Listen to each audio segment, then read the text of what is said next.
Todd and Rob in the afternoon. Hey, afternoon delight. With Todd and Rob. Oh, yeah.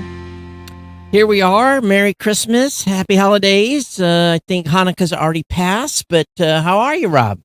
I'm doing terrific, Todd. How are you? So it's amazing how fast the holidays are coming around on us. Oh, it's been it's been crazy. And I've just been as busy as I've ever been. And matter of fact, just before we started the show, I was telling you about some major moves going on. Yeah, Geek News Central, new media show, the Gadget Professor, ProGear.guru, all my sites are moving to a new infrastructure. And Geek News Central is a bear to move. It is a monster. It's been around a long time. There is subdirectories of stuff that I actually hired someone to help do the migration. And they're like, holy cow, we've never seen this much stuff on a site. And I'm like, I think 22 years. Right. Yeah. So, yeah, it was just time to do a server upgrade, PHP upgrade. PHP upgrade, everything. So, it's going to a new box. I guess that's the best way to describe it. And lowering my costs considerably. Oh, well, that's great news. Yeah, right. And I took some of my old sub sites and I dumped them onto, because I got a whole bunch of stuff that's just kind of like lingering, but I don't want to kill. I dumped those onto GoDaddy shared hosting accounts, put them over there.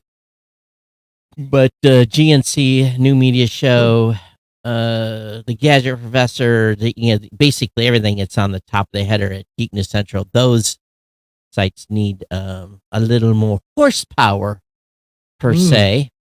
So we're going to a 16 core machine or something like that with 64 gigs of RAM and all kinds of new caching technology, and who the hell knows? All I know is the latest and greatest. Yeah, and I lower my bill by about $2,000 a year.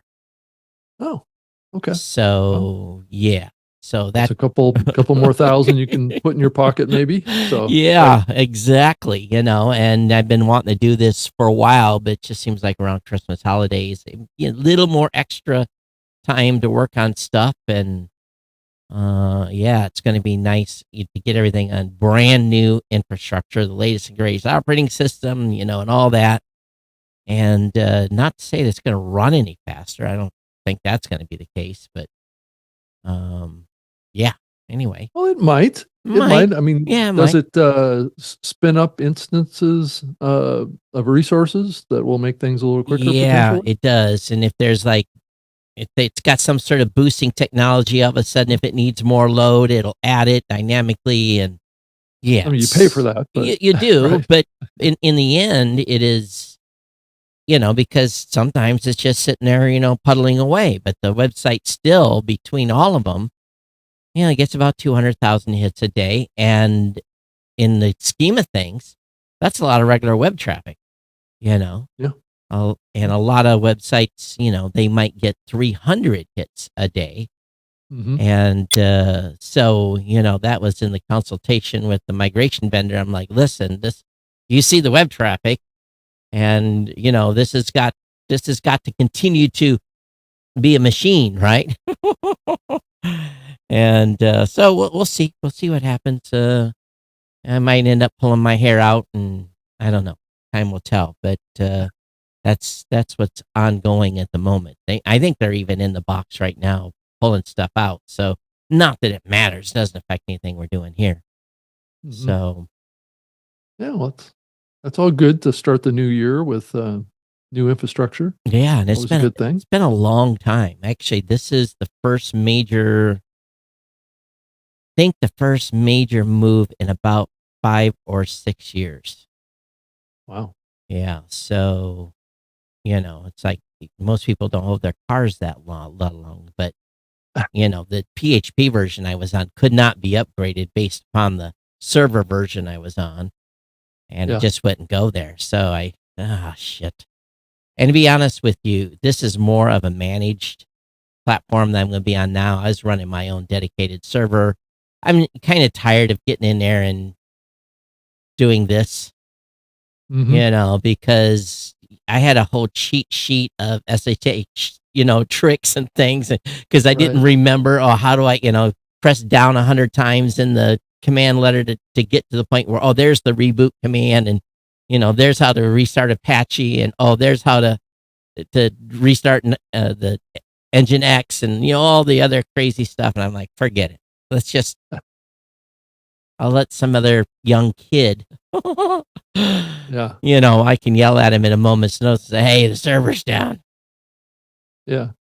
That's all good. Yeah. Well, it's been an interesting week in the podcasting space. There's lots of, I don't know if you've had time to see a lot of the, I just been talk about stuff on X that was talked about this last few days. I just been watching, the news, and, I really haven't, it's not been that crazy if you think about it.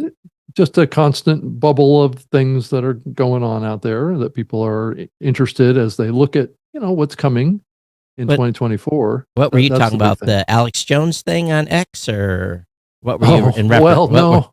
What were you referring to on X? Well, I mean, I think we can certainly talk about that a little bit, but it's also what Tom Webster did. He put on that.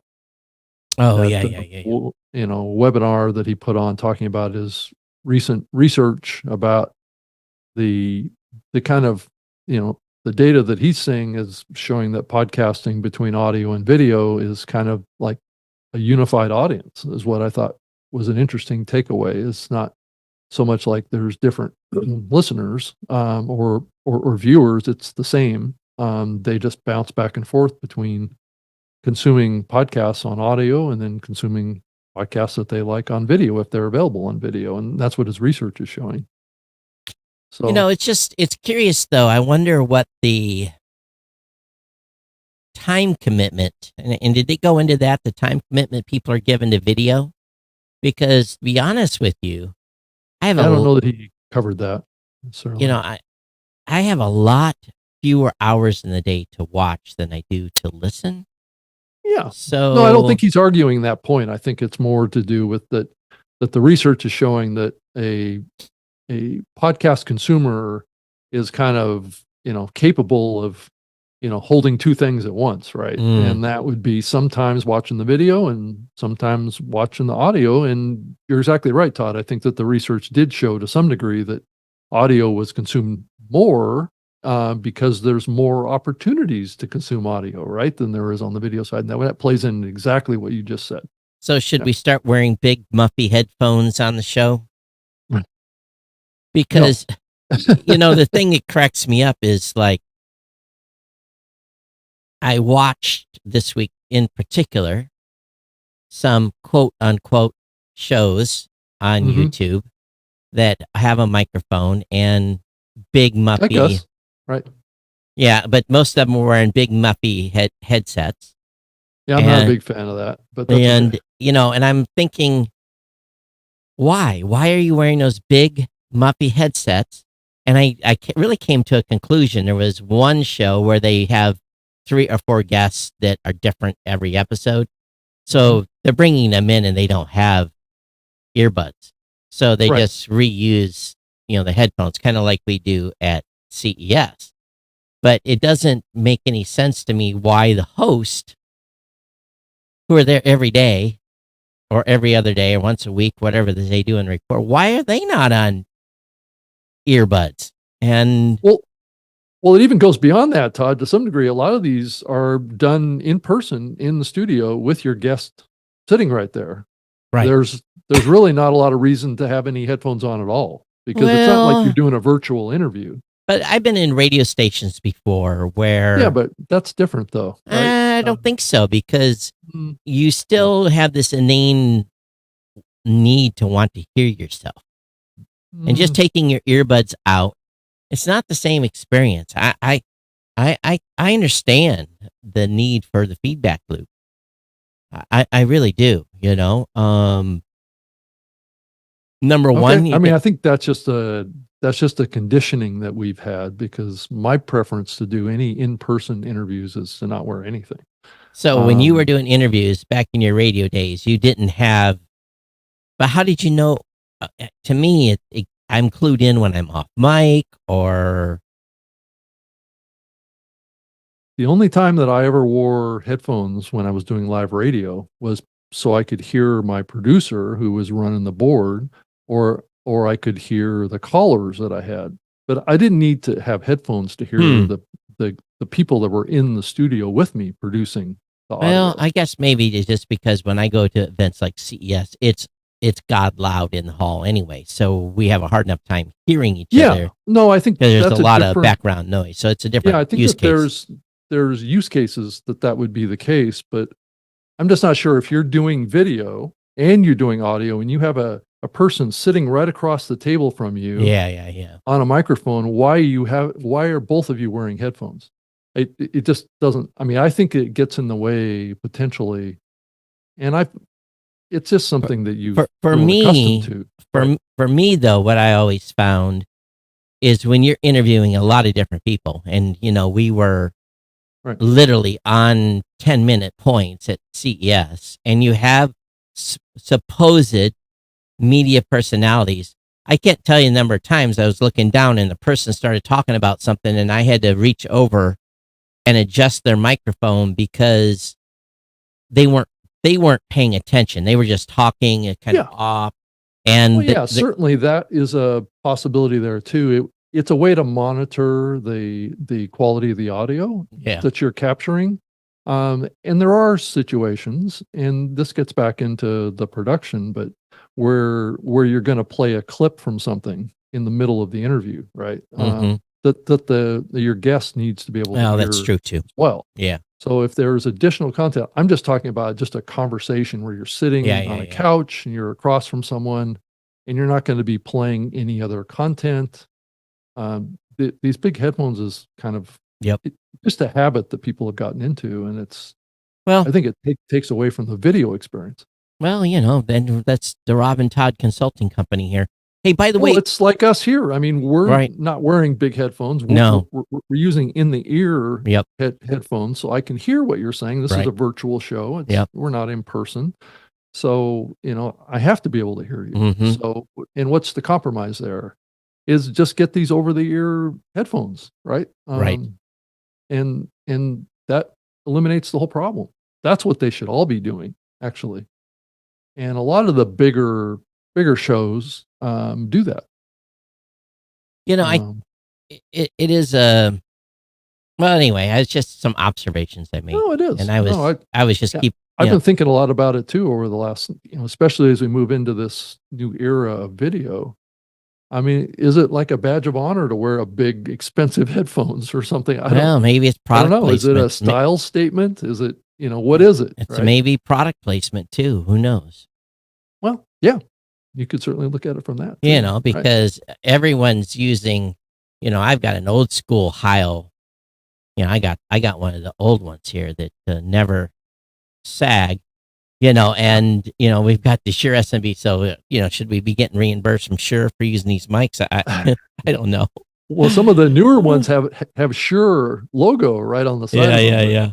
But these, I bought this microphone back in 2008 or 9. Tom saying, "Geez, you guys, get off my lawn." Don't eat me, Tom Webster. Oh, we're not on his lawn. We're just talking about the results. Right, and I think I think it's very interesting, the conversation that happened on Twitter over the last couple of days on this topic of thinking that maybe listeners, and we've talked about this probably too much, how listeners are perceiving the medium in the younger generation, that the younger generation is much more video centric in how they look at online content. Well, just look at TikTok, just look at the popularity of reels and the popularity of shorts and things like that. Now, video is top of mind, especially for the up and coming generation that is embracing this. Well, there is a little bit of initiative over at Podcasting 2.0. Yeah. It's early on what they're going to do. And Well, it's the So, lit live thing is a big well, part of it. yeah, Too. It's but not just audio, but right? what the idea that's been surfaced that seems to be pretty good Mm-hmm. is, yeah, sure. Blubrry supports video podcasting. You want one traditionally, you can have one. Okay, if you want one.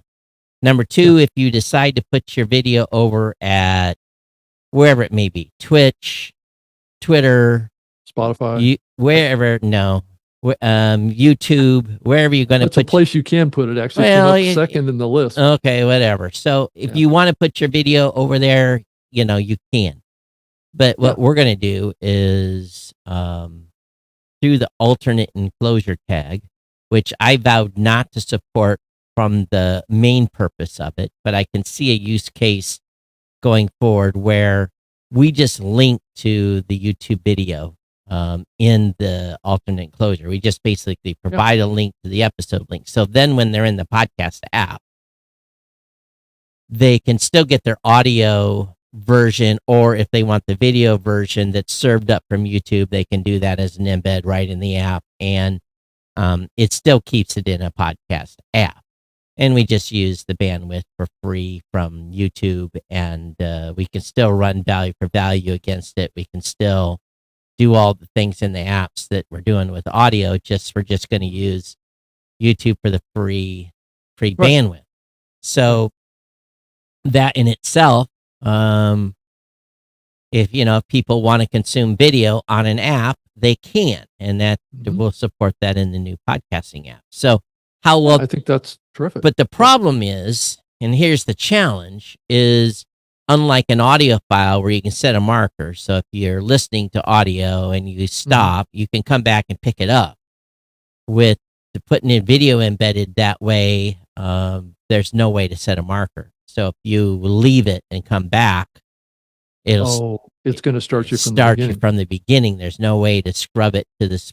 At least they haven't figured that out yet. So, so probably what we'll do at Blubrry is, we will allow you to link not necessarily to a media file, but we'll allow you to link to, and we'll just make it a feature called video channel or something like that. If you have a video episode somewhere, we'll let you put the link to the video episode so that the Podcasting 2.0 apps can pick it up and at least display it if the listener wants to switch between, and we still maintain the purpose of trying to keep listeners in the app. Now they still might go over to those other sites, but if we can give them both experiences, and folks like me and us that have a true video podcast, then we can still be, so people can watch along and stop and come back and pick the show back up where they left off because the media is being served. So, Todd, do you think that there's an opportunity for that alternative enclosure tag to have a HLS stream link? No, that's what we're talking about. Yeah. Not specifically just YouTube to have its own. You'll put the link to the episode, and then there'll probably be some magic that'll happen behind the scenes where we pick up the HLS link. So because the listener, that might be a way of bridging this bandwidth kind of, because the podcaster isn't going to know what the HLS link is. We're going to have to figure that out. Yeah, because then the content creator isn't going to know.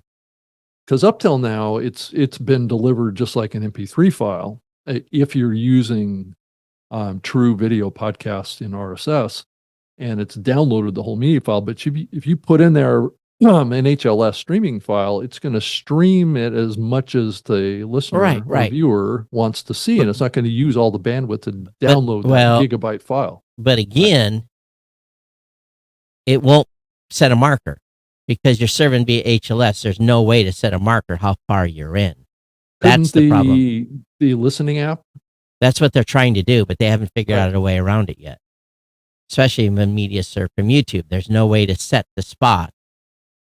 Right. So would this HLS stream potentially have to come off of a podcast host platform? Is what I'm. Oh no, we're not going to do that. Why would I do that? Well, then where's the HLS stream coming from? YouTube. Okay, but wouldn't that need to display the YouTube player app?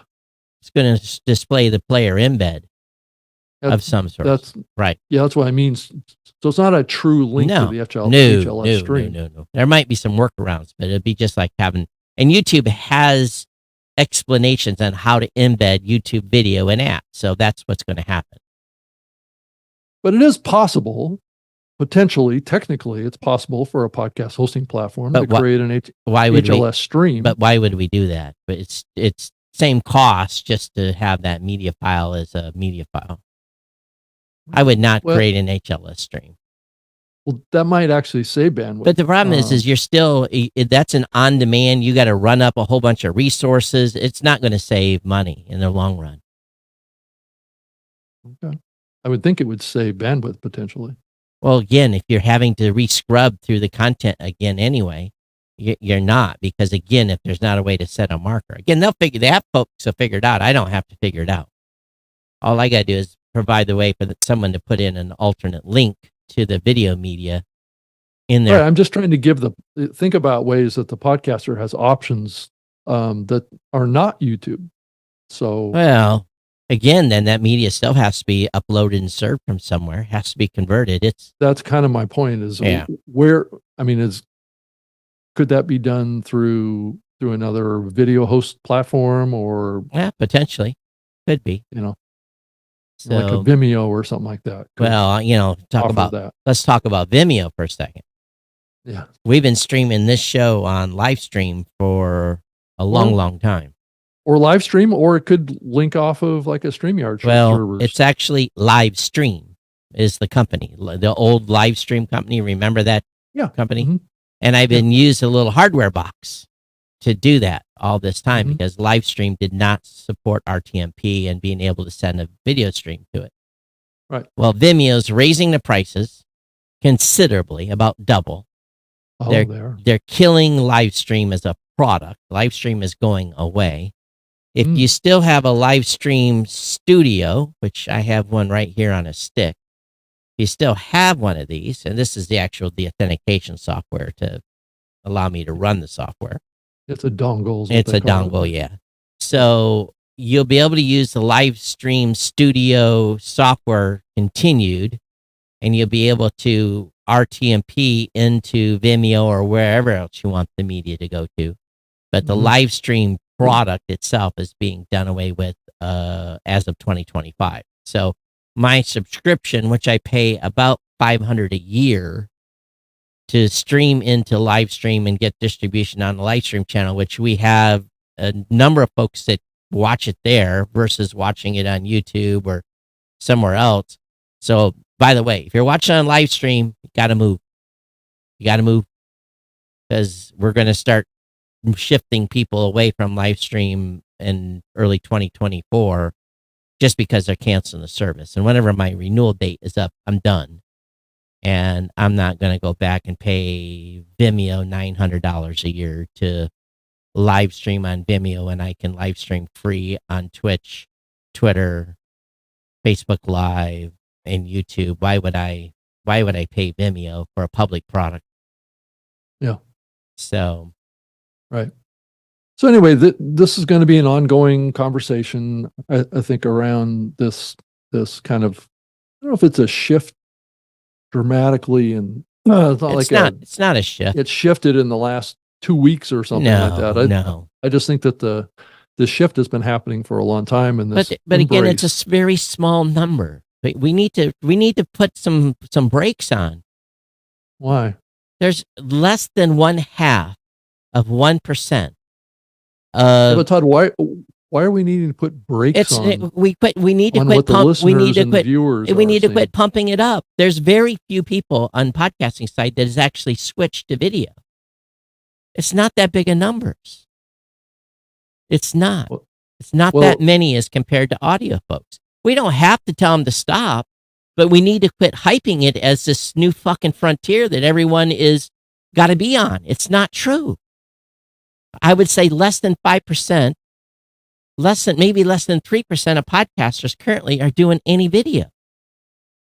So we need to remember that this is people that are doing video is a very, very small percentage. Daniel Lewis just did a study of active shows that are on Apple Podcasts, and less than 0.5% are actually doing video podcasts on Apple Podcasts. Whatever that number is of active podcasters that are doing podcasts on YouTube, again, I don't think that number makes up more than 3 or 4%. You're still primarily dominated by audio. The shows that are doing well over there on doing video are massive shows. This is not a massive show on YouTube. This is a tiny show. We get 30, 40 views on YouTube. So, Todd, I think that the bigger question here is, it's easy for us to just kind of have this historical perspective on it. I'm not saying historical. I'm saying practical. Everyone's hyping video, but very few podcasters are doing video. It's not about being practical. Okay, but Todd, is this about leading or being at the cutting edge or being? We've been doing. People have been able to do video for a long, long time. Mm-hmm. What I mean, this research that Tom did said 86% of those who watch video podcasts also listen to audio. That's podcasts great, too. But they're listening. Those 86% are listening to the top 200 shows. They're not listening to the other shows. Okay, well, Todd, I think we have to be speaking to people's perceptions, not their perceptions. Okay. So here's the. It's not about a perception. It's about fact. Go ahead, fire up and do video on YouTube. Go ahead. I encourage you to go. If you're a podcaster, I'm not advocating one way or the other here, Todd. I'm just trying to look at the market inclusively to what the listeners are looking at the market as. So each content creator needs to decide for themselves. You guys are missing my point. Beauty what Bubble they said, want to do. Right? Todd, truly industry is changing based on the presence of listeners. Okay, great. But everyone thinks all the listeners and viewers are all on YouTube. No, I don't necessarily think that's true, Todd. That's not the perception that I'm getting from the research. I mean, if you, I don't know if you went through this. We've been doing, but we've been doing. All I'm saying is, okay, great. People want to watch podcasts, so go ahead, create a video podcast, and then. Right. That's all I'm saying, Todd. So if you want to, everybody has to go out and create a video and a video podcast. What I'm saying is, what we need to recognize is that this is a unified audience that is consuming audio and video. I have no doubt, right? But we need to set expectations realistically for the average podcaster on what's going to happen when they go invest and do a whole bunch of work on video. Very Each few content creator has to figure that out for themselves. But we need to. Okay, if I'm sitting here and saying video podcasting is the next biggest thing, and this is where you need to invest your money, I'm doing a disservice to podcasters. Well, Todd, I have to set an expectation level of what's going to happen when you do video. If you're going to do why video, do you have to set a low expectation for what somebody might experience? Because that's what's going to happen to 99% of people. Okay, but I don't think that we always have to be talking to the 99%. I think as an industry, we need to look at where the market trends are pushing us. Okay, but where is podcasters seeing growth? Where are they seeing growth? In audio. This is where we're seeing continued growth. If they're going to get growth on YouTube, great. It's extra value added audience. But it is not going to cause you to break out. It very well could, Todd. I think you're kind of missing the point to some degree on that. Great. Content can be created in a lot of different formats, a lot of different ways. Okay. And some of it will gravitate more towards video. Some of it will gravitate more towards a combo of audio and video. But the majority of people are not going to have the money to build a studio, to build a background, to build something intriguing to do on YouTube. Hey, why do we have to speak to the lowest common denominator? We're not. Yeah, we are. We're talking about reality. I mean, you just said 99%. Yeah, I'm going to say that's the lowest level I'm saying Of that content creator, okay. right? All I'm saying is that if we keep hyping video, all right, let's start hyping video every day. You have to do video. Then someone about a year from now is going to say, Todd and Rob, why did you tell me to do video? I've had no success on video, but I've had great success with my audio program. I didn't tell anybody to do video. Okay. Todd. Well, it sounds like you are. Well, this research is showing that. For a segment of very big shows. Okay. But if you look at these overall numbers that Tom shared, that listening to very big shows, where is the distribution amongst smaller shows on YouTube? It's not there. People are not. I don't know that you have any numbers on that, Todd. Well, there's no way for you to have those exact numbers. I'm just using my show as an example. Well, but I'm not sure that's a good example. Why not? We're meta about this medium, and the content that does well over on YouTube is not necessarily shows talking about podcasting. I do a tech show, not talk about podcasting Todd, at all. Even a tech show is pretty. If you saw the content that's being produced on YouTube and in podcasting now, tech is very low on the list in certain circles, but yet tech is in high demand for advertising. Well, that's a different conversation. So it's more to do, like comedy, health, all these other topics of which we don't do. So right. I don't think we're a good example of what's happening. Well, I'm just my only caution. This is the only thing I'll say about this. Right.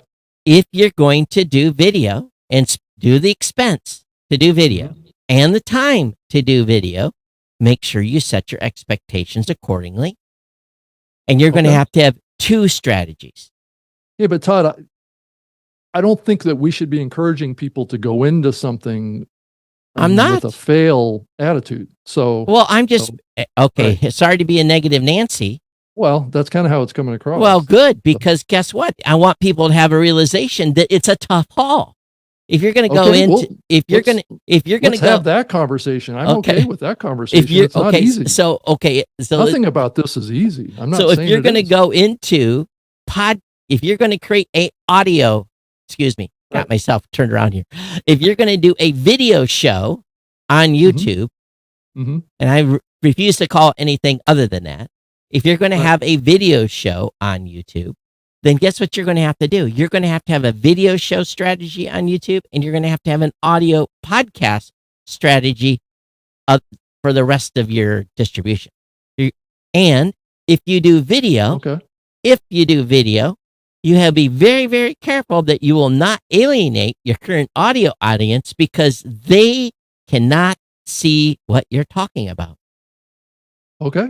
I think those are all reasonable things to share. I think it helps content creators understand what the expectations are of their audience. Well, and that's key to what this research is talking about. Anyone that thinks doing, it's all of a sudden, here's what I keep hearing. I'm going to go do video because I have a bigger chance of being successful on YouTube than I will on podcasts. I've heard that about a dozen times. I'm like, good luck with that.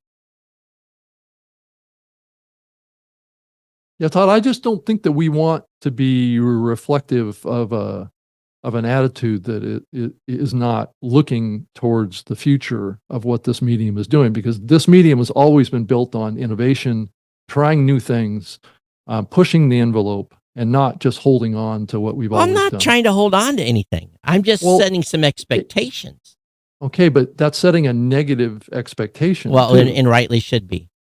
No, I think the right expectation is what's different about these two mediums and how they need to be done in a way that's good for both of them. Or you need to decide as a content creator that I'm going to be primarily an audio podcaster, and and I'm going to put out video, and if that video works on YouTube, that's great. If it doesn't, I'm primarily an audio podcaster, but I'm going to try and connect with audiences, just like this research is showing, in all their places in their lives that they might want to watch. Like, I watch a lot of content on YouTube on my big screen television in my living room. Right. So there's a place for this, and this is what the research pointed out too, is there's a place for consumption of this, this medium, and it may not be all just audio. As of 2022, there are more than 51 million YouTube channels.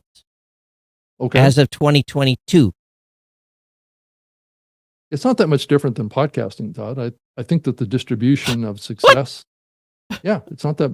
No, I mean, content on any of these platforms is a small number of shows. So there are right? 51 million YouTube channels, and as of, I mean, it's a big content area on YouTube, where people that are experts on video are training people, just like we've done for all these years on the audio side. in the last, let me go find it.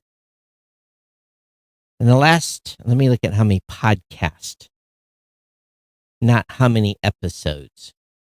Let me find it. It'll take me a minute to find it. I'm just telling, just the thing to remember is if you're finding success on audio, you are more likely to find success in video, just because you have a bigger audience. That certainly helps. I yeah, agree. yeah.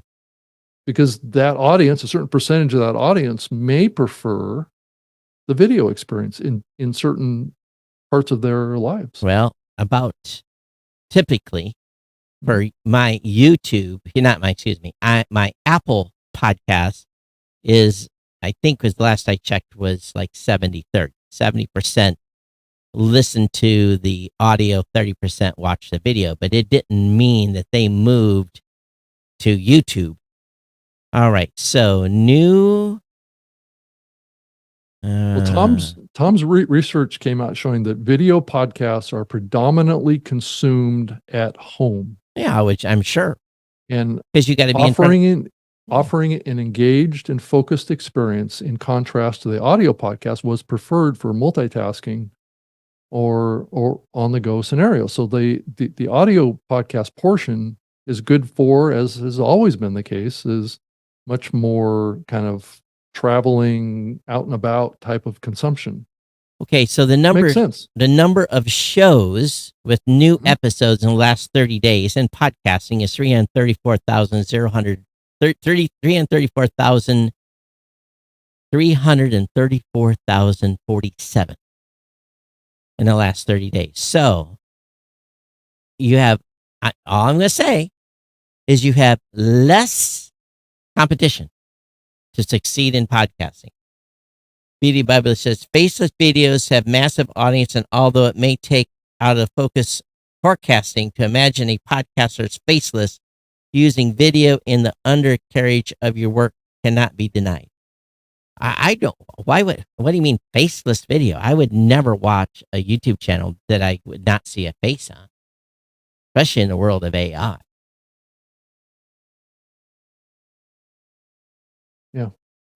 So what potentially could happen over the next year is that there's being so much fake content being put out by AI that video will grow even more, because people want to associate words coming out of someone's mouth with a real human being.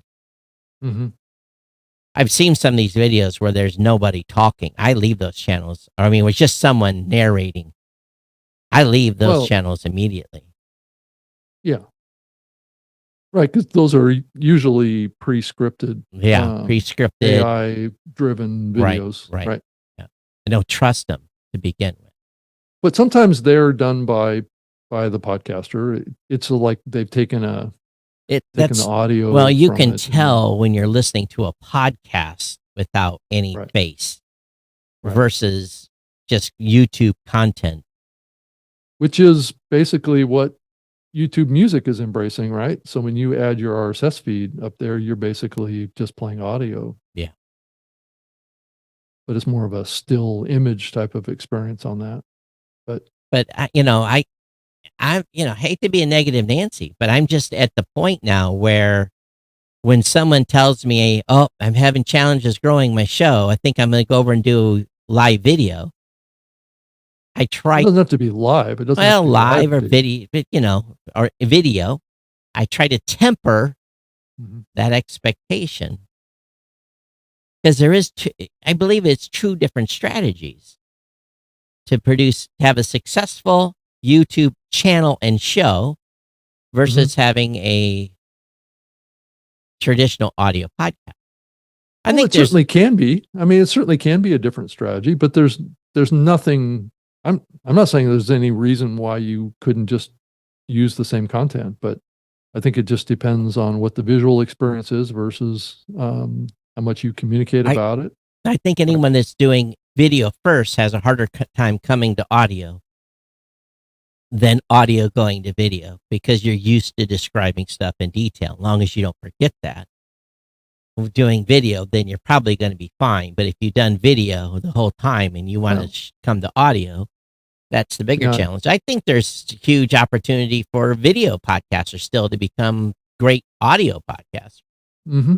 But again, they have to keep in mind that you have an audio audience that's listening, not. And believe me, we're going to support whatever podcasters want. Well, but at the same time, I'm going to be a very, very upfront in my advice that I give to people to set your expectations accordingly. Good content's good content, one way or the other. One thing that I was a little bit, maybe not too much surprised from the research is that the preference on the part of people that are watching video are preferring to see conversational and type of interview type formats in that area. That I don't get. If I go to, and maybe it's just me, when I go and watch content, the last thing I want to watch, and believe me, I struggled through this over the past week because I actively sought out 4 or 5 people talking. It was chaos. Most of it was not controlled conversations. It was just off here or there. Horrible. It was just not a great experience. Okay. And so for me, it was a little bit too chaotic. So maybe smaller numbers is something I would prefer, but most of the stuff I was watching had 3, 4, 5 people in it. Yeah, that's a lot. And it was just bouncing That's a lot back. for any piece of content to have that many people. And especially if it's not little uncontrolled chaos. Well, it was something, and they were very popular YouTube channels that were getting 300,000-400,000 views per episode. Yeah. And it was pure chaos, and it's just like, oh my God, I felt wrung out. Yeah. I'm not denying video is popular. I watch a lot of YouTube, but I watch YouTube stuff that is more serialized, progressive, van life folks, people are building houses, people that are self-survival, stuff where I can see a progression in people's lives. It's not necessarily seeking out people that are interviewing new people every day. That type of content, to me, I'd rather listen when I'm rolling down the highway. I think we have a lot more research and digging to do into this. I'll let Tom do that. And he is. I mean, he's definitely come out with a strong position on this. Is that the podcast listeners are audio and video consumers? Well, that's great. They've been that way since 2006. I agree with you 100%. And that's why I'm not really that gung ho about trying to put the brakes on, because I'm not, right. I've never put the brakes on someone. I've just spell out reality. No, and that's what he's talking about, is what listeners are seeing in the medium and perceiving it. Okay. But again, so what? And we struggle with this conversation about what we tell the content creator versus what the listener is seeing. No, I know what I tell the content creator.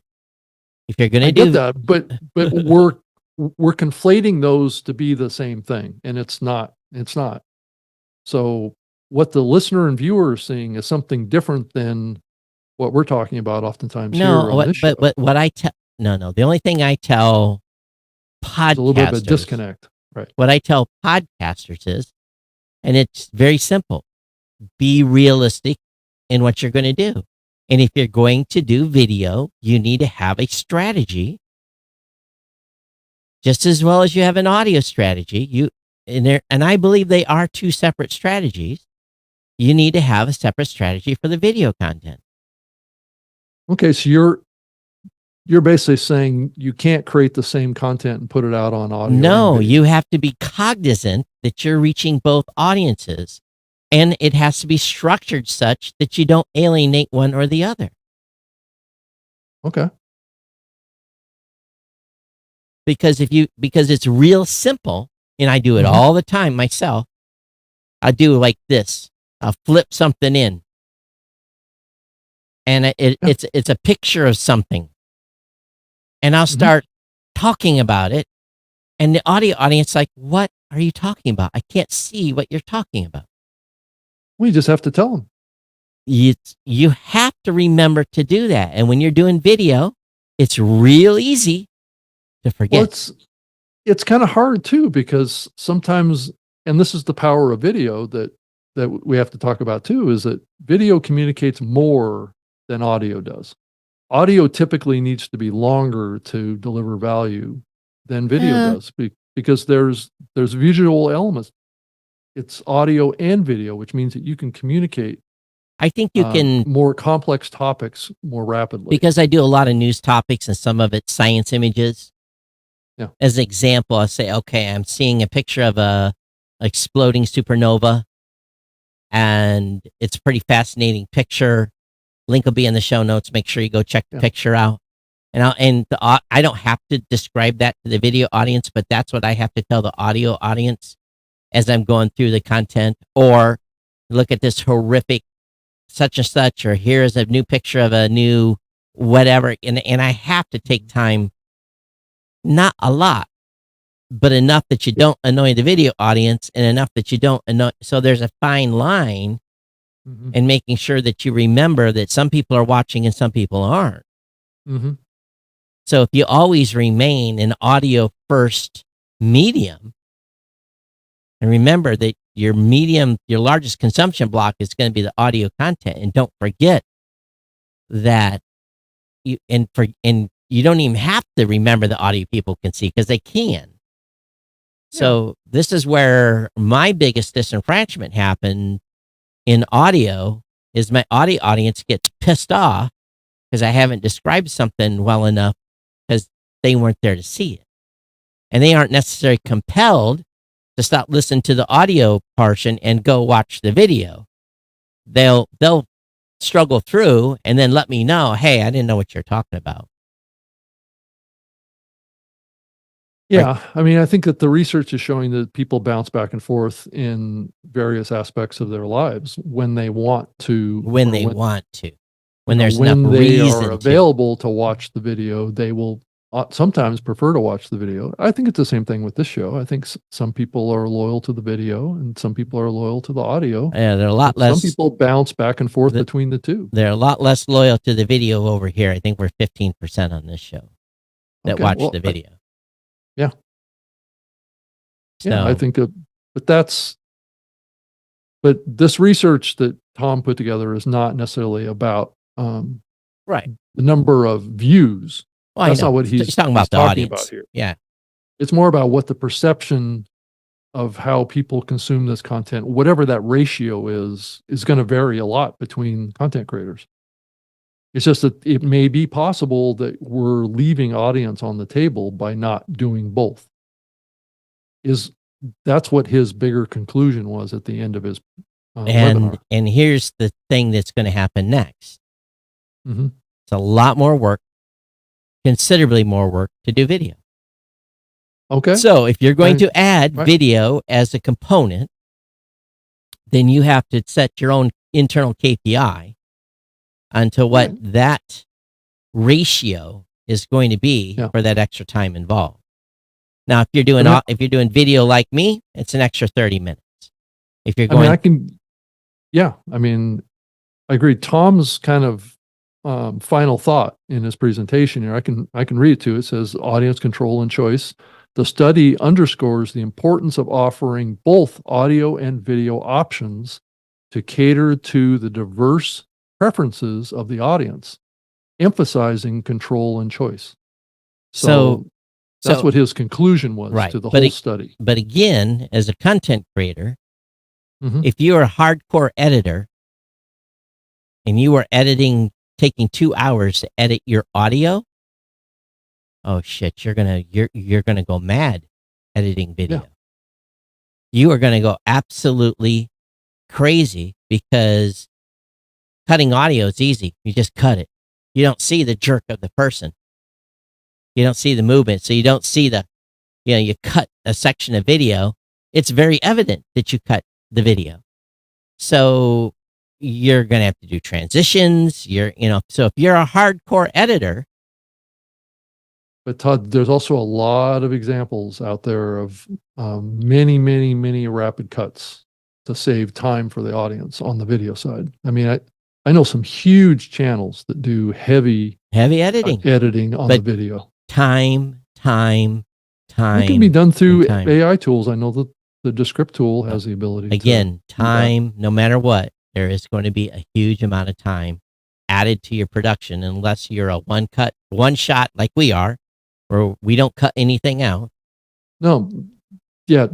I mean, the Descript tool can automate that is what I'm saying. Well, I'm just saying at the same time, time. Well, or you could do like us, don't edit. That's right. Which I recommend at the highest level of. And Well, to be some honest, people agree with you and some people don't. but Todd, on honest that. with you, video can make you a better content creator. Yeah, I would say. I've always said that because you come to the table more prepared.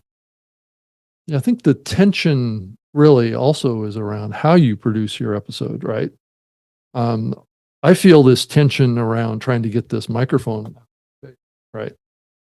So when I do live video, which I'm doing now, we haven't even talked about live yet. So I want to get the mic kind of a little bit more out of my face to some degree. So I'm looking at ways of being able to record this without having a big microphone right in my face. So it's, that's why I have it off to the side and things like that. Well, So get yourself a little lavalier. Yeah, I've got a lavalier. It's just that the audio quality is not as good as this. So You gotta get your wallet out I know. for this new job and whatever you're doing over there, and your signing bonus, and pick you up a $2,000 lavalier that has the same audio quality as a SMB7. Oh, I don't even know if that exists, Todd. So They actually do. Right. They're really good ones out there. I think the one I have is about $600. oh, okay. So Does it sound like this? it's a condenser, so it sounds even Oh, better. It's going to pick up everything. It'll pick up everything, right? Right. Everything you wanted to and everything you don't want. Actually, to, it's pretty right? good. Yeah. It does it's the same thing that people wear on stage for concerts and stuff. So Yeah. I also thought it was really interesting his results around advertising between the audio and the video side on YouTube. The listeners had a very negative reaction to YouTube ads. yeah, because they're dropping if they're not paying for premium, they're Right. dropping a YouTube ad in there every Right. 10, 15 minutes. Could be mid-roll, beginning, end, that kind of stuff. Right. And that the host reads were actually preferred and actually enjoyed and liked. So, that's a pathway with YouTube between the regular audio podcast. It doesn't bode well for programmatic is what I'm trying to really summarize. Well, I think we've known that, and most of us are paying the $16 or $17 to have an ad-free experience. Yeah. On YouTube. Right. But that's not going to block out the host read. See, No. that's the thing. So you're actually paying to get an ad-free version of the video, but then you're also able to deliver host read ads. But because now I've watched so many YouTubers, and because I can see the screen, I have the have it down now where I know exactly how to hit the fast forward button 2 times to get past their 2-minute post endorse read where they're talking about Simply Green or whatever they're advertising. And those are not 60-second reads. Those are sometimes 2 and 3 minute reads. And I just bink, bink, bink, bink. And matter of fact, I can fast forward through YouTube advertisements, host reads faster than I can. Well, because they're usually longer, right? So yeah, they're have long. more time. Yeah.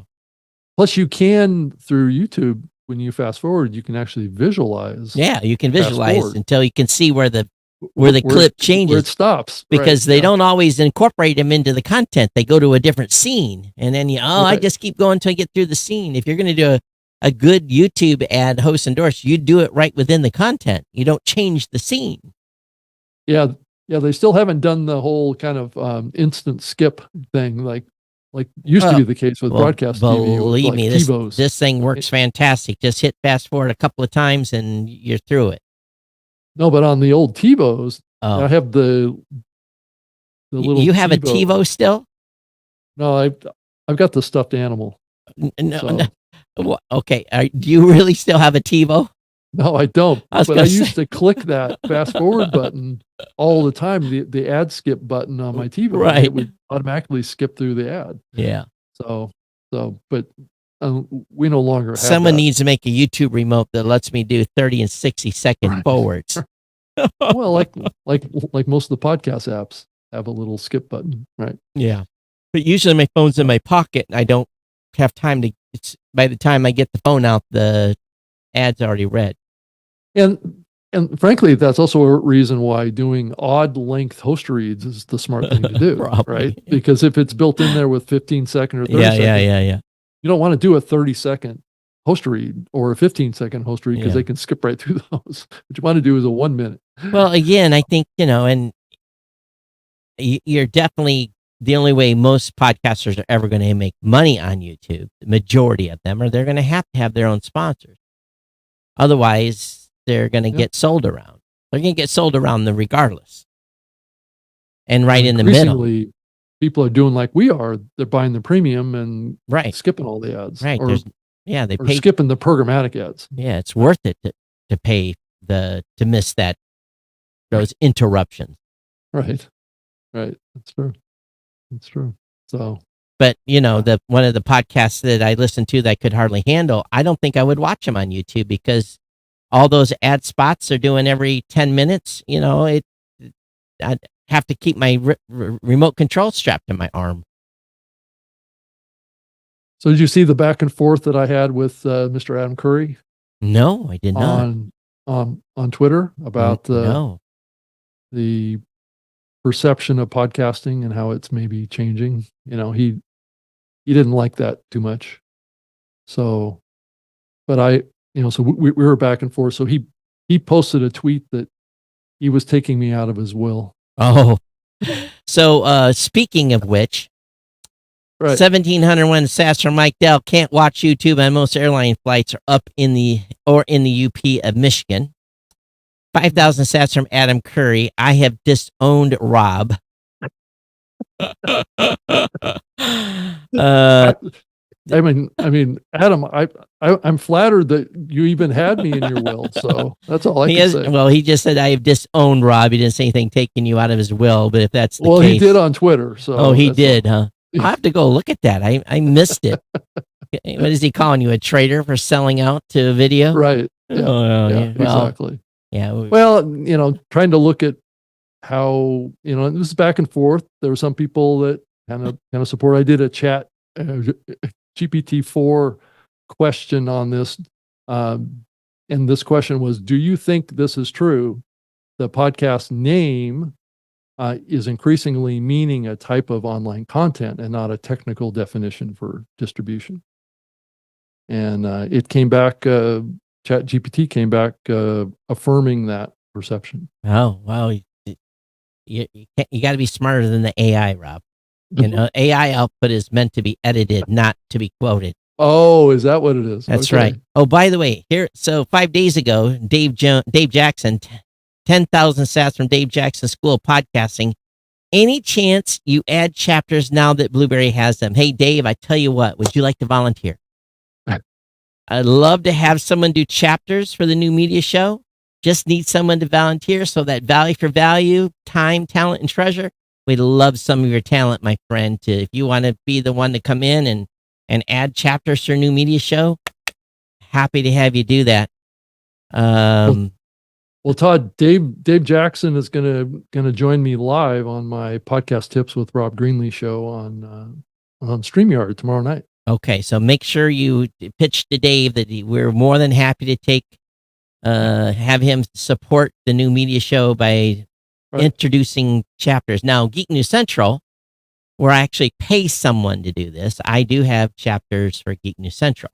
No images, just the time blocks, link, and title and hyperlink. I don't have time to do images. But yes, Dave, if you'd like to have Blubrry have chapters, just let me know, get your sub account set up, and you can come in and do chapters for us. We'd love to have you. God. So I don't know. I don't know how we would do chapters with this show. I don't know. Maybe I'll ask ChatGPT today during the post-production to write a chapters file for us. I'll give it the format of the JSON and see if it can look through our SRT file and see if it can come up with chapters. Maybe I can do something to that effect. Well, Todd, we should run this show through one of those AI kind of shorts.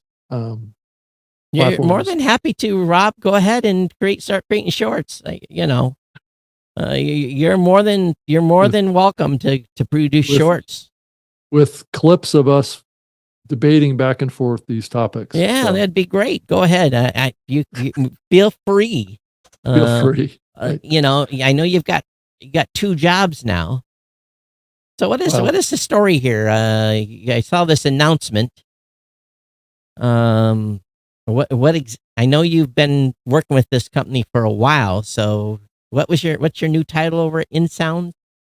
Oh, it's just it's kind of a business development role. It's just help them get better connected to the podcast medium, and because they've got some very good APIs to an AI driven back end that can do some audio enhancement and audio optimization type tooling.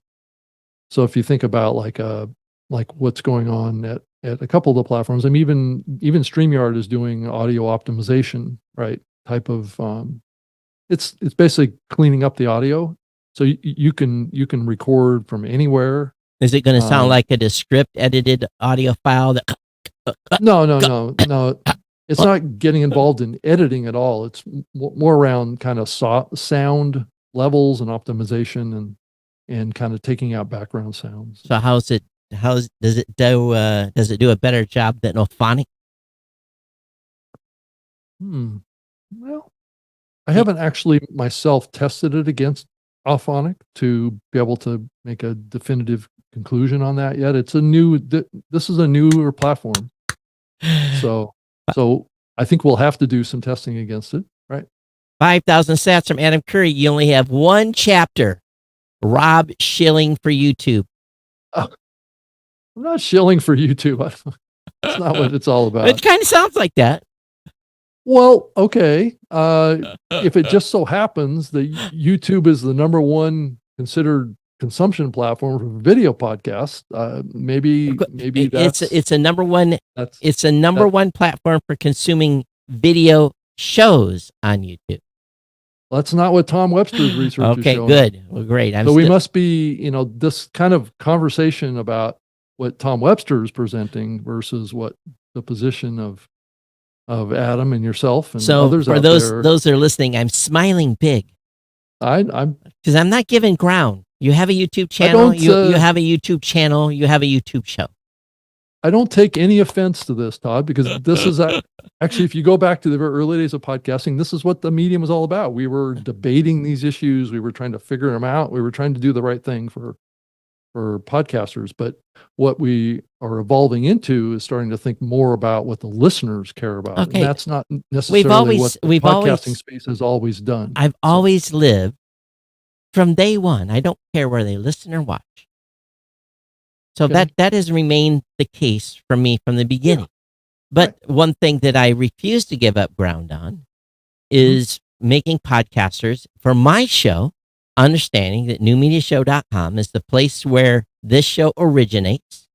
And if we say something to piss off anybody, you can still go back to newmediashow.com and find this show, audio and video of it, in an audio and video podcast format that no one can take away from me, that no one can own, that Rob and I own together. And so, Todd, why is what we're doing here any different than anybody else? Because what's different is I have a backup. I have a backup in that this show goes out over open RSS. Okay. That's the difference. Then let's promote that. That actually came up in Tom's research too. It's just that people are not as aware that you can do that. Believe me, anyone that listens to this show knows this show is available via Apple Podcast. Right. Totally. But the research numbers came up showing it on the video side. Because YouTube, Spotify, and Apple Podcasts. There's a reason, because most podcasters are not willing to incur the expense of putting video in open RSS. And that is probably I think a lot of them don't even know that it's possible. I think the majority of them that look into it, some of them will look and say, oh, this is too expensive. So that's very possible. That's true. Yeah. Right. Because we don't allow anyone to do video currently on Blubrry unless they're on a pro plan. And if you're on a pro plan, but they can get a pro plan. They have to be on a pro, but they pay for the bandwidth. So so they have incurred expense. So there is and Podbean also supports video podcasting too, and so does Libsyn. Right. So you do have. And what's interesting about that is that those three platforms were the earliest podcast hosting platforms, because there was an era when video podcasts were a big thing. Yeah. I had Loria on my show last week. From there's a name I haven't heard in a while. livestreamingpros.com. Loria Petrucci. So she was on my show last week, and we talked about all these issues too. And she's obviously she's a video creator primarily, but she came out of that era in the early podcasting days when video podcasts and then prior to having Lori on my show, I had Jim Lauterbach, who was the former CEO of Revision 3. Right. So eventually I'm going to get probably Leo Laporte on the show. If he's still in business. Well, I think he is. Right. Yeah. Well, they had to tighten their belt over there quite a bit. Well, they're not the only one that's had to tighten their belt in this medium right now. Well, and again, so going back to the adage, we don't have to join them, but we can fight them. And how we can fight them effectively. Fight who? Fight YouTube. Why do we have to fight? Well, YouTube? We don't have to fight them. We can use them and use their bandwidth. Right. And put the video experience in a podcasting app and promote a podcasting app as the primary way to listen or watch a podcast. And if we do that, we win regardless, because we'll be able to expand the people that are listening to audio podcasts because they didn't know the content was there. And we give people the ability to watch. So instead of saying, this is much better as a podcaster, can you imagine saying, hey, you go over to podcastapps.com, grab one of the apps. If you like to watch, you can watch. If you like to listen, you can listen on the app and consume the show whichever way you desire. You don't have to promote YT. You promote the app so that they have the experience and able to participate in the modern podcasting world and be able to get this perception, make to understand that, bring it back to the apps. If you bring it back to the apps, then people say, oh yeah, I watched the new media show on Fountain. Oh yeah, I watched the new media show on Podverse. I watched the new media show on Cast-O-Matic. They don't have to care how it's being served to them, just knowing that they can watch or listen to the podcast Mhm. on a podcast app. And then you have the quote unquote YTers who have a show over there. And when people say, hey, I couldn't find your podcast on this podcast app, how come you're not over there? Well, come over to YouTube. Well, I watch my podcast on this app. Yeah, that would be terrific. Let's make that happen. Yeah. I think if we can do that, then it's a win-win for podcasters, and you serve both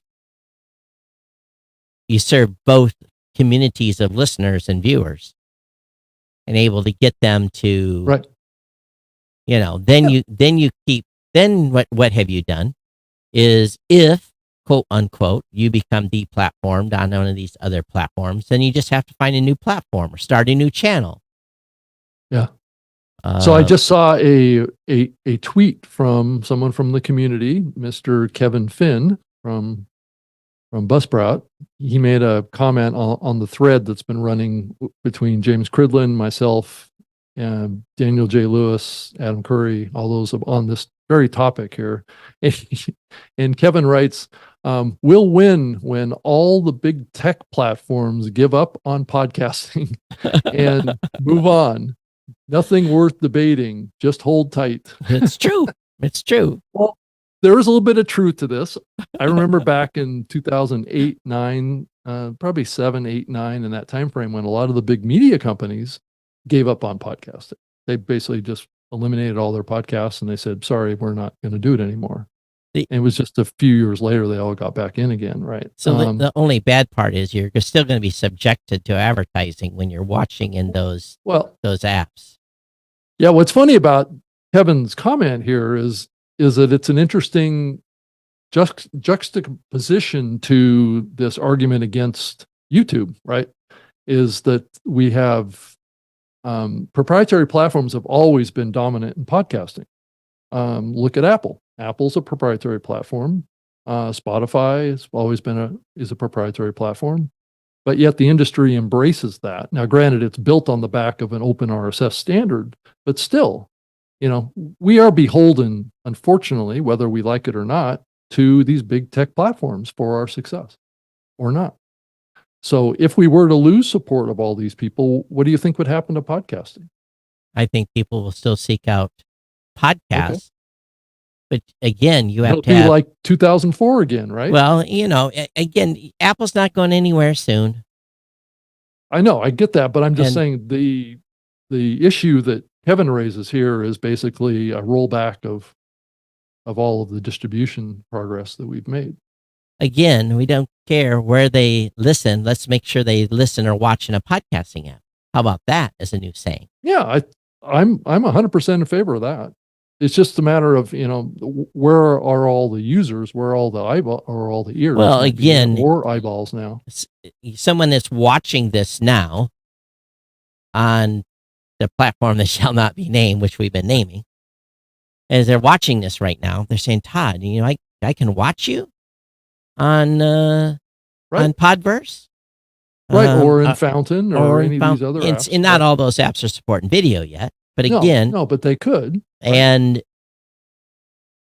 if I tell them, please go watch over there versus watching on YT, and you can switch seamlessly between audio and video. Yeah.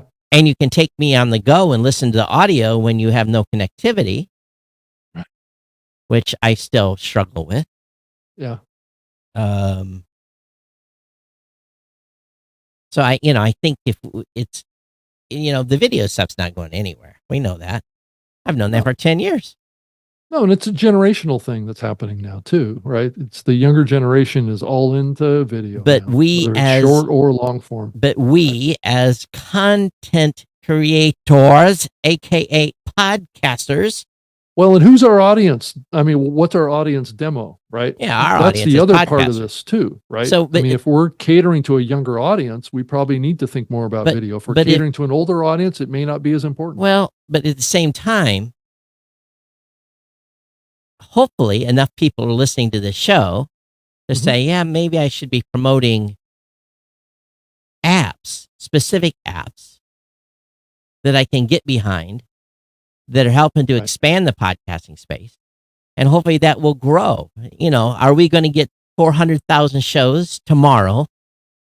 No, to support these new apps, because most of these new apps, most of the hosting platforms are not supporting them. Well, all Libsyn's the not new supporting. podcasting. Yeah, Libsyn's not 2.0 supporting. tags. Podbean's Right. not supporting. Spotify, it'll be a cold day in hell before they support. So, you know, this is where, you know, companies like mine have come in and created Podcast Mirror to give people an alternative, another place to participate and not have to move hosts. You know, if you're beholden and love your host so bad that you're willing to be left behind and not go to Buzzsprout or go to RSS Blue or go to RSS.com or go to Blubrry, one of the participating Podcasting 2.0 platforms. If you're willing to be left behind, then at least consider Podcast Mirror so you can at least get your foot in the door and experiment without having to be beholden and kissing the butt of your podcast host that's not advancing. Right. So, and again, I'm doing this to try to shame other podcast hosts into getting on the bandwagon here and supporting these advancements. Yeah, we're still got 2 years of climb to do this, but I'm taking your customers right now because they're coming to me and moving because they want these features. I think it's a difficult time for a lot of the hosting platforms right now. Just because, you know, it takes a lot of resources to do a bunch of development, right? If you have to set your priorities. Right. And every 2 weeks, I sit down with my oversight team. We look at our roadmap. Is there something that's come up that I need to interject? And sometimes there is. And very rarely do I want to interrupt the flow, but all of a sudden there's enough stuff that's moved in the space that I say, okay, this has got to move up so that we can support that, because it's not like chasing lures, but at the same time, okay, the landscape's changing. How do I stay competitive? And, you know, I've got solutions coming for video podcasters that are outside of what we already provide.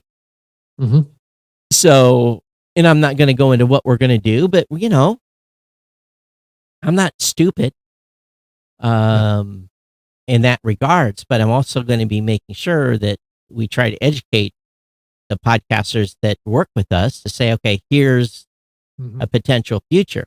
It's up to them. They may still be beholden to Spotify. You know, they might be kissing Spotify's butt, but now more often than not, I'm getting shows two shows deplatformed off Spotify today alone. 2. Oh, you mean taken down? Taken down. Deplatformed? Yeah, taken down. For what reason do we know? I won't go into it, but 2 shows taken down on Spotify. No, but I mean, a real high level view. Was it from content violation or was it topic violation? Both. Both. Okay. So then this customer comes to me, why am I been removed from Spotify? Don't know. Right. This is what they've said. By the way, you're still safe. You're still on open podcasting. Your show's still online, but the 15% of your audience that you were built over there has now just had a extinction event. So it's not happening in hundreds. It's happening in onesie twosies a week. But enough people have that happen to them and they start talking about it with their peers and on their podcasts. People might not be as beholden to some of these closed platforms and might understand the value of what the heck we keep talking about here. Right. Now, at the same time, it all goes back to making sure that your audience knows where your show lives so that if something does happen, God forbid, they know where to come find you so they can pick you up in a different venue. Right. And people now start complaining to me, oh, I heard 3 ads run around my podcast. One's competing with my host endorsed sponsor. Well, you have no choice. For you to be on their platform, that's the price to be on their platform. And that's going to be the same for people that are on YouTube. Same people are going to be on Spotify. They're going to have to accept ads around their content that, guess what? They don't like. But why? Because they have to pay a bill. They just laid off, 15% of their workforce? They got to make money. And they're going to make money around your content, and you're not going to get a dime. So whose butt should podcasters be kissing? They need to take care of their audience. Yeah. They need to make sure their audience is listening in a place where they're respected. And I don't believe, in all honesty, that if you weren't paying for premium, do this, Rob. Cut your premium subscription and start listening to podcasts on YouTube and tell me how much, just like they found in the study. How's the experience?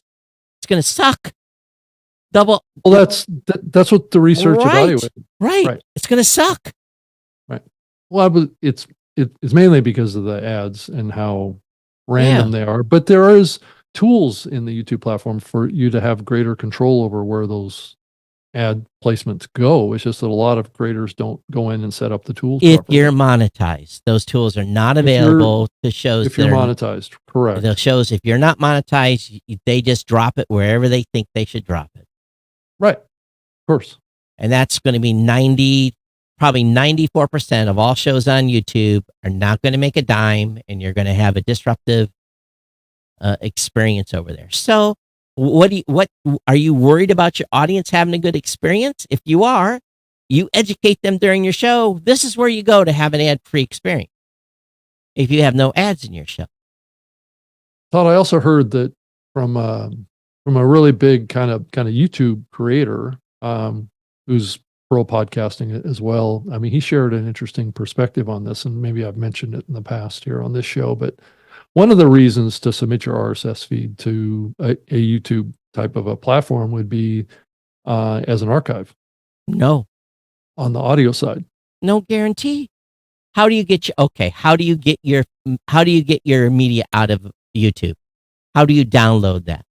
Let's say stuff goes sideways and your host goes out of business and you've submitted that to YouTube. How do you get your audio out? You can't download that media. Okay. Well, there's 2 ways of looking at it, right? You can continue paying your hosting platform for perpetuity into, even past your lifespan, right? Or you can put it up there and it will always likely be available for someone to consume or for you to share with your. There's been always options for people to archive their shows. Internet Archive is a free place to go drop your media to make sure that your media stays on forever. The Wayback Machine? Is that what you're talking about? No, Internet Archive. That's the same thing. Is it the same thing? Internet Archive is the place to go put your media. Go over there. I don't even know if you even have to create an account. Okay, but they've been under threat the last 6 months that they. Do you think YouTube is going to keep for funding to keep the service alive? Do you think YouTube is going to keep all this content on there forever? Probably longer than your hosting plan would if you decide to stop making episodes. So, as a reminder, the first live value for value concert with video in 2.0 apps is happening, I believe, starting today at AinsleyCostello.com, AINSLEY Costello.com. This is going to be the first live concert using value for value and podcasting 2.0 apps to monetize and be able to reward Ainsley for what she's doing in Time, Talent, and Treasure. It's a big deal. A whole bunch of people have been working on this. So go to Ainsley, AINSLEY, Costello.com.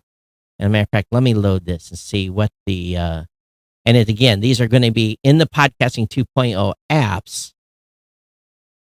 It's going to be streamed live. Let me bring this up. Oh, Todd, I did see a comment from a poster on Twitter from Podtastic audio, and the comment was, maybe we need a new term, podcast classic. Okay, well, whatever. No, this is not podcast classic. This is podcast original. So, Okay. again, go to the podcasting apps at podcastapps.com, Mhm. and you can get involved in this. She has great music, and she's one of the folks that has realized. And here's the thing. Here's about diversity in podcasting, and something that we need to remember. And one of the reasons why I moved off my high horse on alternate enclosure, including an HLS link, is that a podcast can be an enclosure can contain audio, video, Mhm. PDF, a Word doc, almost any type of an attachment per se. It could be it could probably be a photograph too. You could Be a photo. Yeah. So It's just that there's probably not any viewers that will support it. So while we say that, let's think about one step forward. Music, an artist like Ainsley Costello Mhm. can put up her album and all of her tracks and put them up in an RSS feed, just like a podcast, but it's a music show. It's an album. Right. And she then can assign, and she has, I believe through Wavelake, she has assigned basically a value for value node, so that when people are playing her music, and this is something we just introduced at Blubrry as well, something called value time splits.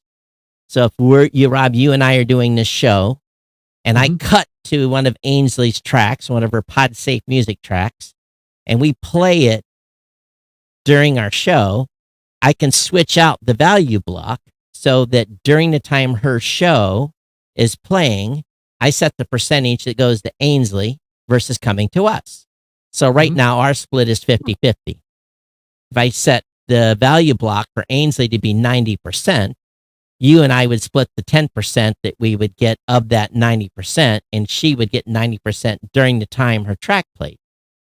So this is where podcasters that are doing music shows, like Adam and others, are doing music shows, is where every time they play an album, the artists are starting to earn money from the audience that's listening to the shows that are using a new modern podcasting app. And here's the thing to think about. I think Ainsley said that last year she got $80. And then don't quote me on this, but I think this is a rough number. She got $80 from Spotify for a whole year of royalties. And thus far, in a value for value model, she's gotten many quadruples of that from people that are playing her music in their shows, that are participating in the value. So maybe you send as an individual, like today, people have been streaming to the show. As an example, we've been getting 1383 sats. We've been getting 5 sats, 1050 sats, 50 sats. People have been sending us by the minute as they listen to the show today live. They're sending us streaming sats. So if you're participating in this and you're sending streaming sats to the people and that you're listening to, what you do is you give value back to that artist, while at the same time, and this is the thing we have to not forget, we're sending a split to the podcast index. We're sending a percentage. Blubrry gets a percentage because we're providing the integration to do this. You're getting 50, I'm getting 50. There's a couple other people in our value block as well that earn Satoshis when anyone sends to us. And ultimately, the apps get a percentage as well. So when the apps are the Podcasting 2.0 apps, when you're using one and you're participating in value for value, the apps are taking 1%, 2%, 3% as well. So instead of paying $4.95 a month to an app, you might, in the number of podcasts you listen to, you might send $5 or $6 in a month, and just whatever value for value percentage that you have sent to other people, the app is now self-sustaining. So this is the thing we have to remember about this whole Perfect. Yeah, we have to remember this about this podcasting 2.0 stuff. It's not just helping the podcaster. Mhm. It's helping the whole ecosystem. The whole It's actually- ecosystem's being helped. Right. Right. I agree. And so Mhm. this music, so let's think about this concert that's going to happen. Right. What happens when we start now having audiobooks? Mhm. When people are putting up one episode documentaries? There's a whole stuff, the whole ecosphere of podcasting grows besides Todd and Rob and Geek News Central and Podcast Insider and the feed and everything else that's out there, the 400,000 shows that have put out a new episode this last month. Mhm. Ecosphere now can grow to other forms of media and Mhm. earn money. And at the same time, there's no gatekeepers. And this is a whole new ecosystem that if we embrace it and quit worrying about YT Mhm. and let's use their bandwidth. Sure, let's use their bandwidth. Let's stick the video in podcast apps and use their bandwidth, and they pay the bandwidth fee instead of Blubrry paying the bandwidth fee. I'm all for that. Mhm. But let's not forget that there's a whole ecosystem here that has a potential to change the whole discussion, where people screaming about making money and not being able to support the show and grow their show. It's here. We can do that right now. Right. I haven't run the numbers again, and I need to run them. I should run them here at the end of the year. But Blubrry podcasters have already earned collectively over $10,000 in this new ecosystem. Mhm. So Yep. And there's no advertising. There's no, And Todd, a good example of what you're talking about is this new platform that Sam Sethi has been working on. yeah, Sam's involved in the same thing, same model. Yeah, he actually just changed his Podfans name to True Fans. Yeah. And that's to incorporate a multi-medium platform, right? So that has audiobooks, has other types of content in there, not just podcasts. So what Sam's doing with a website is also moving into all these apps that are embracing Mhm. what we're doing here. So we're over Yeah, I time. can do a but screenshot on this or a screen share. of Sam's site, I can bring it up. Oh, you can? Okay. Podfans. What is it now? Podfans.fm. It'll probably redirect, won't it? Yeah, I would just go in Yeah. truefans.fm. Let's see here. Yeah, he's rebranded, right? So here's one thing Sam needs to understand. Sam, you got to give them above the fold, baby. Got to get people to understand what's going on here. When I come to your website just like this, I have no idea. You got to get some interactivity going on here. So when So people, where are you landing on there? Because that's not what I'm seeing. let me try that Okay. again. Oh, here it is. Yeah. So they've got the Anzi Costello live thing right on the website. Oh, so I must have been Yeah, and we're actually on that same landing page. We're showing up as a live show. as live right now. And then Geek News Central later is next. Where are we at live right now? Are we? Oh, we're showing up in the same menu as live right now. Scroll down, right? Yeah, it actually shows that we're finished. Oh, that's I don't weird. know. Yeah, because we went over our time. So Sam doesn't look for the ending block. Oh, Yeah, okay. he doesn't look for the end signal. He only looks for the true time. We're already over by 4 minutes. couple minutes, Yeah, that's right. so I got to open up that gate a little bit, but Right. but anyway, so Yeah. So it has all sorts of different kinds of content in here. yeah, It's got And audiobooks, it's got podcasts, it's got live shows, it's all sorts of stuff. so There's this your is Geek News Central. yeah. Right. So this is where we have to understand that we get so focused on what the big boys do. We forget that. Well, there's just so many billions of consumers of content that are on those platforms. It's really kind of almost impossible to ignore them. But okay, I'm not saying to ignore them, but we have an Right. opportunity to educate them. Educate who? The listener? The or listener. or Yeah, the YouTube? listener. So if people are watching this on YouTube right now, we've talked about all this. Right. And if they value the content that you and I produce, stop listening on YouTube. Go and pick up one of these modern podcast apps at podcastapp.com and listen to our show on those apps and support the show with value back by the minute, 10, 20, 50, 100, 1,000 Satoshis a minute as we're live, or when you're listening to us on demand. And what you have done is I'm not monetized on YouTube, but you can support the show monetarily by using one of these apps and getting involved. Yeah. And if you get your show set up, we'll do the same. We'll listen to your show and stream Satoshis back to you and boost you like what happened earlier in the show. This is the thing that I don't try to get on this high horse very much, but I think, we look at this big shiny thing that maybe you're going to be able to become monetized over there, where you can be monetized right now on value for value. And probably make more money than you ever make on YouTube until you hit it big on YouTube and build a channel that can get monetized. And then you got best of both worlds. Right. I mean, I think it's an ideal world. Totally agree, Todd. It's just, how do we get there with a lot of content creators and a lot of viewers that are, education. That's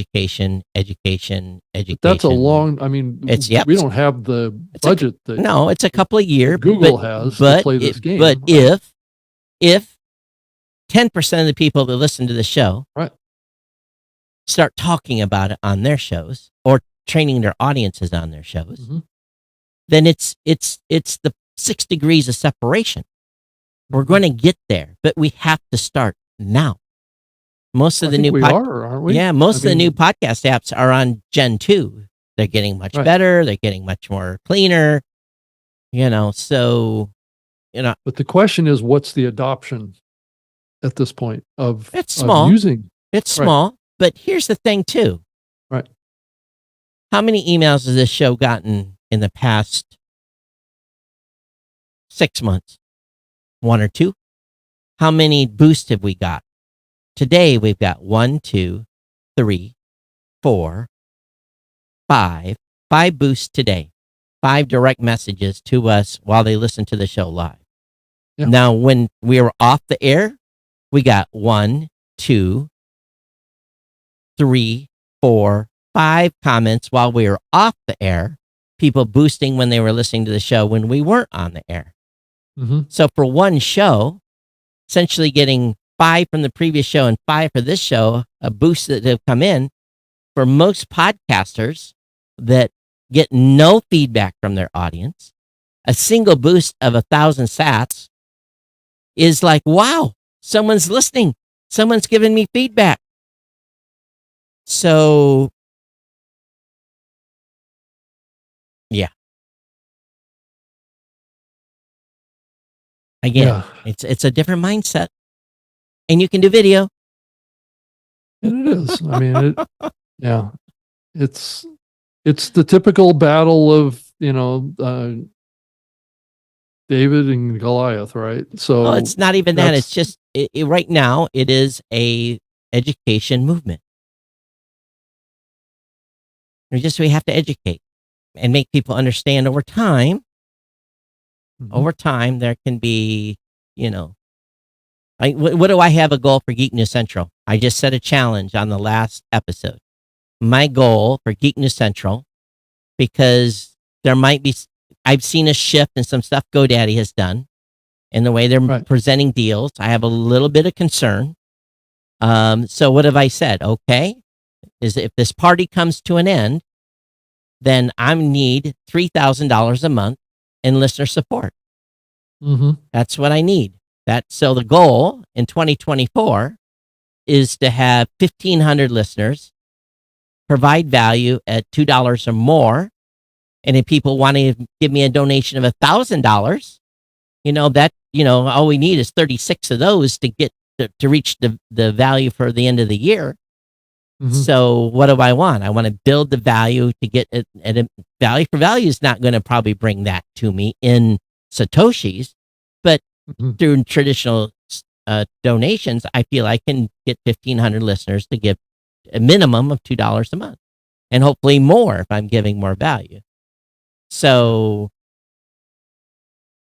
I've never had a dedicated time to say, okay, all right, we're going to try to get to $3,000 a month in earnings. Now, if we get some benefactors that come in and start writing checks, that's great. Yeah. So, all right, we're really long. So we've had a lot of people on YouTube today. Yeah, that's good. and I think most of the Facebook audience has abandoned us. We've had a few people on Facebook, but Yeah. all right, everyone. We will. Are we gonna? Yeah, I guess we can be here next week. Are you gonna be around? Yeah. Oh yeah. I'll be around Okay, so definitely another show I can on do the 27th. 7th, and I can do a show on the 3rd as well. But the following week I'll be in Las Vegas for CES. So Oh, that's right. yeah, It's coming up here so soon, the too. week of January 7th I'll be in Vegas. But other than that, Okay. geeknews@gmail.com, at Geek News on X, at geeknews@geeknews.chat on Mastodon. I'm just at Rob Greenlee. Same place I've been for a long time, all the social platforms and even on YouTube. So And then yeah. So and I do a live show every Thursday night at 7 p.m. Eastern, 4 p.m. Pacific, called Podcast Tips with Rob Greenlee, and I have Dave Jackson on with me tomorrow night. So come by and check out that conversation. It's going to be live with Dave. He's always entertaining, and I'm sure we'll talk about some of this topics and have as well. have Right. Dave give some of his time and talent to doing chapter files for us. We would be appreciative. Yeah. Well, he's also a firm believer in live as well. As you know, we both used to compete with each other on Saturday mornings. Now, since we're Wednesday, we're not competing with him anymore, and Yeah. him and Jim are going crazy on Saturday. So Well, that's all good for them. great. I sleep in on Saturday now. I don't get up at 5 a.m. to do the show anymore. Right. Well, you wouldn't have to do that now because I'm in the same time zone with you Yeah, now. I So like my weekends off now. right. I think we've gotten used to that. Yeah.